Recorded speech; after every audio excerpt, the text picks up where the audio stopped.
Ndugu wanahabari, Baraza la Uongozi la Chama cha Sheria Tanganyika kama lilivyopewa mamlaka chini ya kifungu cha 4 cha sheria ya Chama cha Sheria Tanganyika sura ya 307, tunapenda kutoa taarifa hii kwa vyombo vya habari kuhusu matukio ya kusikitisha yaliyojitokeza kuhusiana na masuala ya utawala bora, demokrasia, pamoja na swala zima yaliyojiri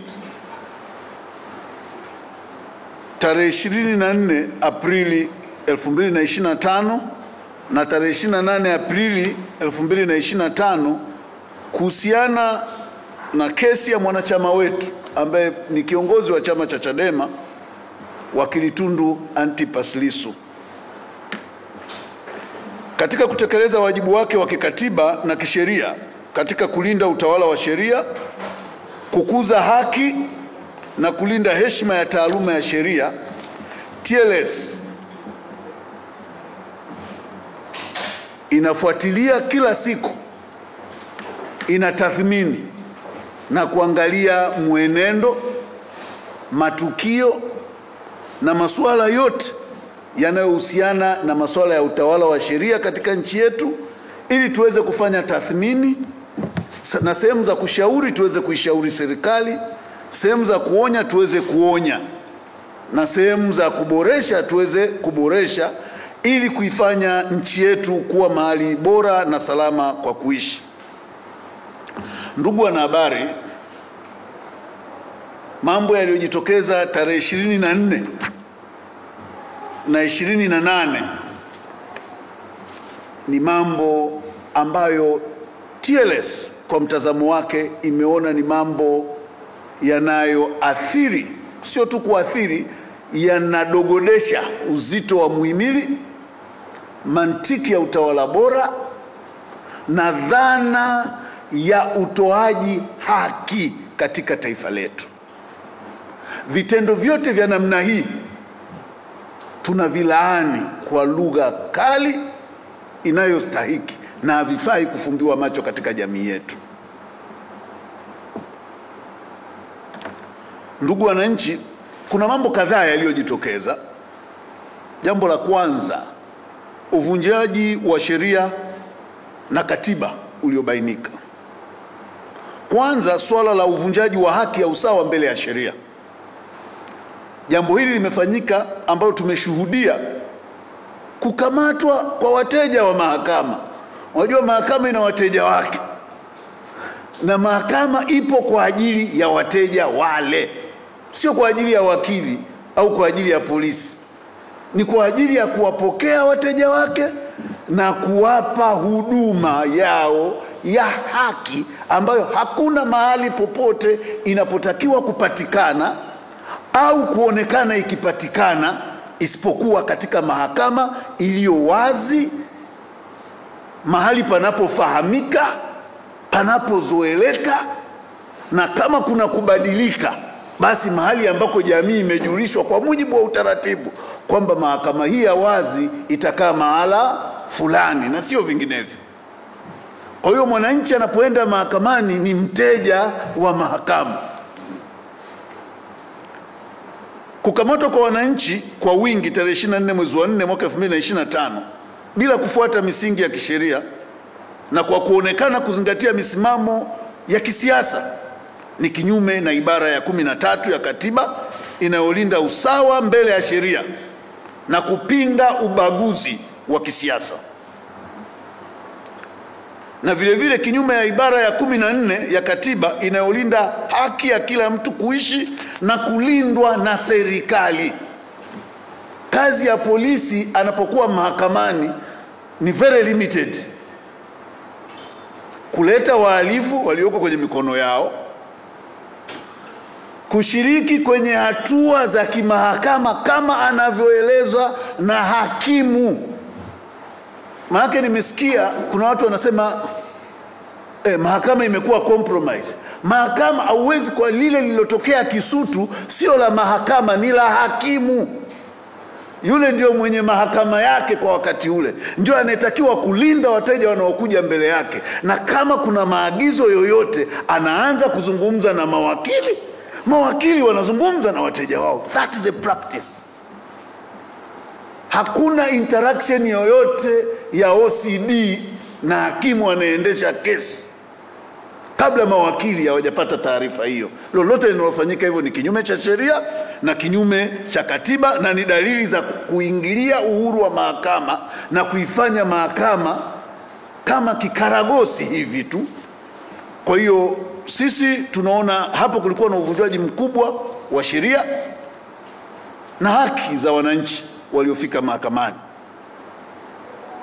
Vile vile uvunjwaji wa haki ya uhuru wa mtu binafsi bila kufuata masharti ya kisheria. Sheria yetu inaruhusu mtu kukamatwa bila warrant kwa aina ya makosa. Hakuna kosa la kwenda mahakamani katika nchi hii lililowahi kutungwa na bunge. Hakukuwa na amri yoyote ya hakimu ya kukamatwa ambayo mpaka leo tumeletewa kama TLS au kuoneshwa kwamba wanaoingia Kisutu wakamatwe. Hatuna amri yoyote ya hali ya hatari iliyotangazwa na rais katika nchi hii, ambaye ndio mtu pekee mwenye ruksa ya kufanya proclamation kwamba maeneo fulani hakuna yoyote anayetakiwa kufika kufanya kazi za kiraia kwa sababu fulani za kiusalama. Hakuna. Hakukuwa na zuio lolote halali la kiusalama lililohalalisha nguvu kubwa zilizotumika kukamata wananchi wale ambao tunatumia jitihada kubwa kila siku sisi TLS na wadau wengine kuwahimiza watu wakiwa na migogoro waende mahakamani, wahudhurie mahakamani kujifunza nini kinaendelea, wafike mahakamani kujua na kuona haki zinavyofanyika.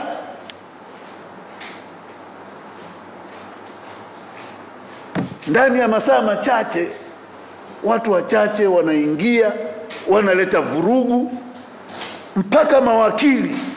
Wakili ukimuona mahakamani ameutafuta uwakili for more than 10 years, anaendesha uwakili kwa gharama kubwa.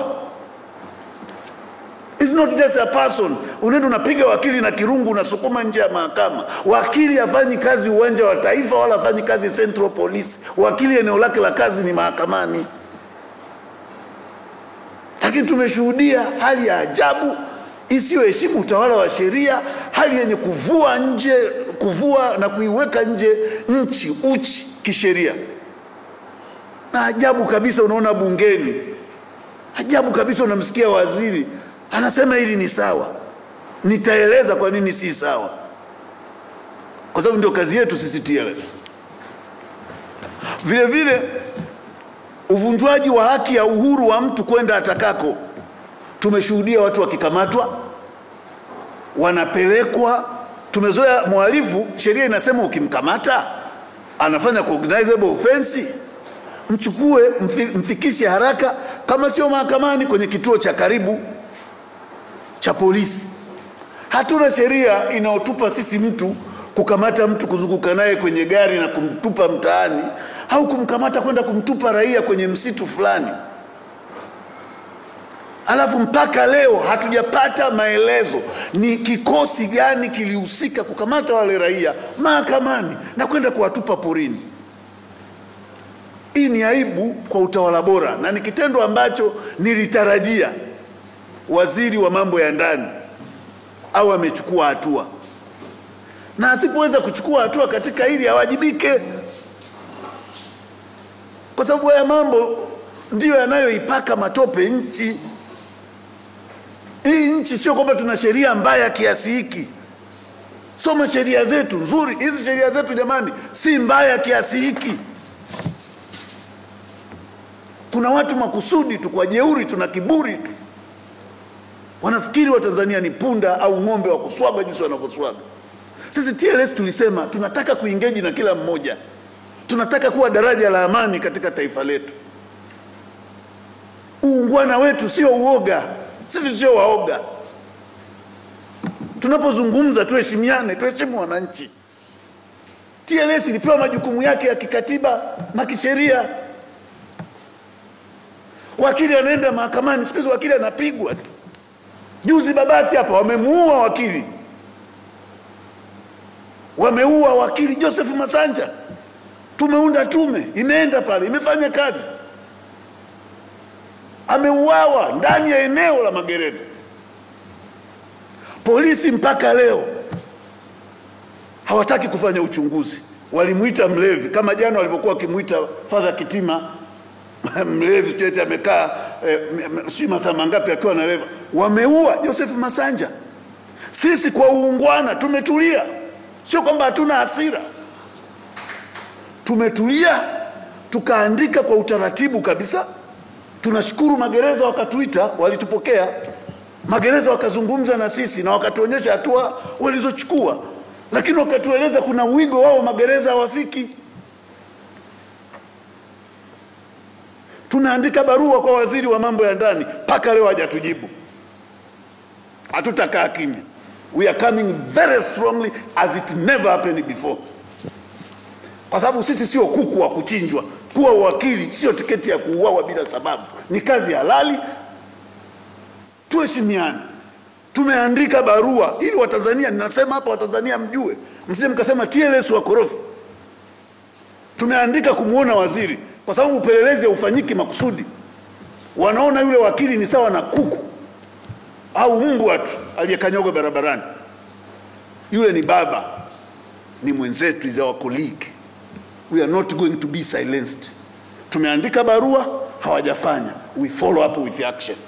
And we are going to rumble very strongly. Kwa hiyo waziri atusikie, barua yetu iko mezani kwake. Na tuliweka kila kitu kwa uwazi, sio kwa nia mbaya, kwa sababu sisi TLS kazi yetu ni utawala wa sheria. Hatuna shida na mtu yeyote. Jambo lingine lililojiri, kutokutekelezwa kwa taratibu za kisheria za makosa ya jinai. Jamani, sheria zetu ziko wazi.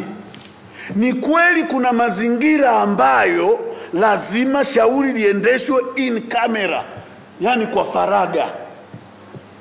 Mazingira hayo ni kesi za watoto wadogo, kesi zinazohusu mambo ya ndoa, hasa yenye mambo yenye ukatili wa kijinsia, usikilizwaji wa ushahidi unaohusu ujasusi, espionage, ule unaoanza kufichua, yani usalama, walifanyaje, waliendaje. Maeneo yale yanapofika kutolewa ushahidi, lazima watu waondolewe mahakamani. Sio usalama huo unaozungumzika eti tuliona watu wengi wakienda mahakamani kwa usalama. Is very specific, na anayeondoa ni hakimu wakati wa usikilizwaji. Full stop. Mahakama ina convene, shahidi anaingia, tunaambia tuse kamera, in court ni kamera. Wala hakuna anaibisha, sio kesi moja mbili. Na mtu asikudanganye watu kuhudhuria mahakamani. Na ndio maana nasema hili sio tatizo la mahakama, ni tatizo la hakimu. Mimi nimeendesha kesi zenye public interest. Mbeya pale tulikuwa tunahudhuria watu zaidi ya 2000 3000 kila siku. Uliwahi kusikia hata kuna mtu amekanyagwa kidole? Kwani ile ni mahakama ya Kuwait? Tumeendesha kesi Vwawa mwezi mzima, wanakuja watu zaidi ya 1000 na Vwawa hawana mbwa, hawana FFU, hawana magari ya polisi. Nani ulisikia? Mpaka hukumu inatoka hakuna hata mtu aliyerusha jiwe. Kila mwananchi alisikia, wakurizika alirizika, ambaye hakurizika hakurizika. Tumeendesha kesi ya namna hii yenye public interest Tukuyu pale Rungwe, sehemu ambapo ni mahakama, ofisi ya mkuu wa wilaya, ofisi gani ziko hapo hapo. Mpaka hukumu inatoka hakuna hata tofali lililoyumba. Hakuna mwananchi anayekwenda kufanya vurugu mahakamani. Waliofanya vurugu wamekiuka sheria ya mwenendo wa makosa ya jinai kama inavyoelekeza katika vifungu vyake vya 11, 12, 14, 21, 23 na 54. Wamekiuka kifungu cha sheria ya mahakama za mahakimu, kifungu cha 14, 1 na 2. Wakaligeuza mahakama kuwa sehemu ya kufanya ukora na uhuni usiomithilika mbele ya sura za watu wote wenye ustaarabu. Sisi kama TLS tunakemea kwa nguvu zote, na tunataka kuziomba mamlaka. TLS iko tayari kushirikiana kuhakikisha nchi yetu inakuwa na amani, haki, mshikamano na utawala bora. Lakini hatuko tayari kuendelea kudhalilishwa. Sisi hii ndio eneo letu. Hapa ndipo sisi tuliposoma. Tulikula kiapo kwa ajili ya kazi hii. Watu heshimu basi na kuheshimu eneo letu la kazi. Hata kama una silaha na magari mapya, hujawahi kupiga, au una mbwa mpya, hujawahi kuona akiuma mtu, usitamani kuuma. Basi tafuta hata mazingira mengine, lakini usitafute kwenda kuuma watu wanaoenda mahakamani. Kweli unabeba mbwa kwenda kuumisha mlipa kodi? Tuna jeshi la polisi linabeba wananchi, linapiga na kutupa vichakani. Alafu unarudi nyumbani, watoto wako wanakuambia baba pole na kazi. Utasema asante? Kwa nini hatuwasaidii viongozi wetu? Kwa nini huku ni kuwasafisha viongozi wetu kwa kuwapaka kinyesi? Na inawezekana ni jitihada za makusudi tu. Inawezekana kuna watu wanajua kwa nini wanafanya vitu vya namna hii. Kwa mambo haya sisi TLS tumeyachukulia kwa uzito mkubwa. Tunayakemea. Na tunasema hatutayafumbia macho. Katika haya TLS tumeongea, baraza la uongozi lilivyokaa linatambua kuna mawakili wanaoendesha haya mashauri. Kwa hiyo as a code of ethics hatuwezi kwenda moja kwa moja kutake off na kuingilia haki za wateja wao na ndugu za wateja wao waliofika mahakamani.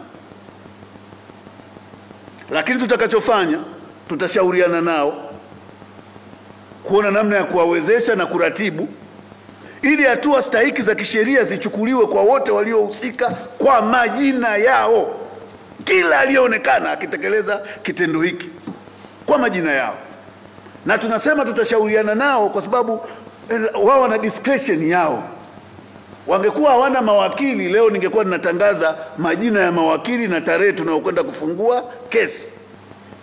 Lakini kutokana na maendeleo tuliyopata, tunajua kwamba na wenyewe kuna shughuli wanafanya mawakili wa wahusika katika hili.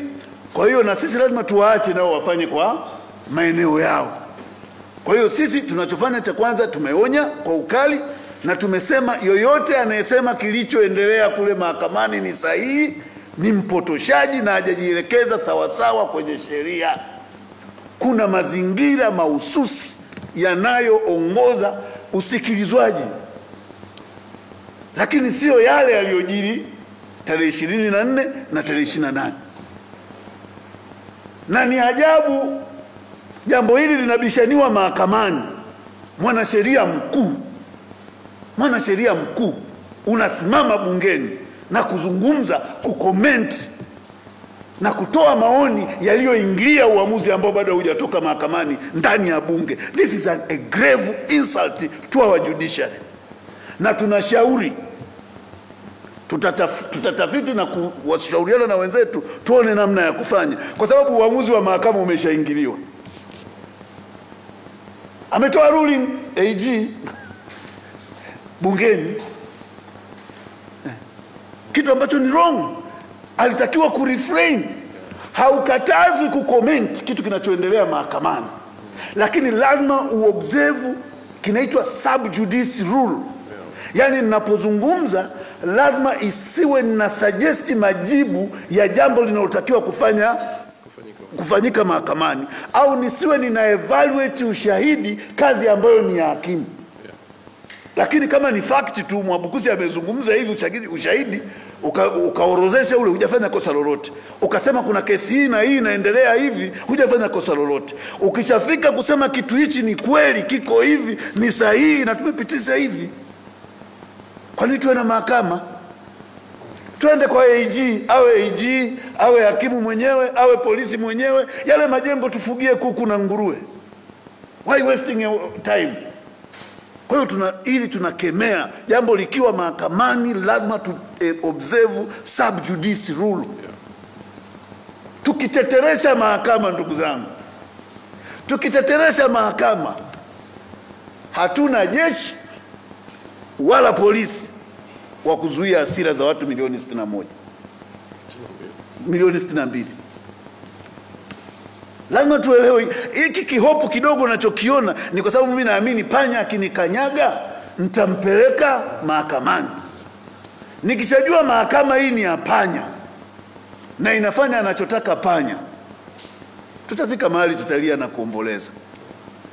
Kwa hiyo ni wajibu wa viongozi wetu, ni wajibu wa viongozi wetu wanaopewa madaraka ya kumsaidia rais kutekeleza majukumu ya kikatiba.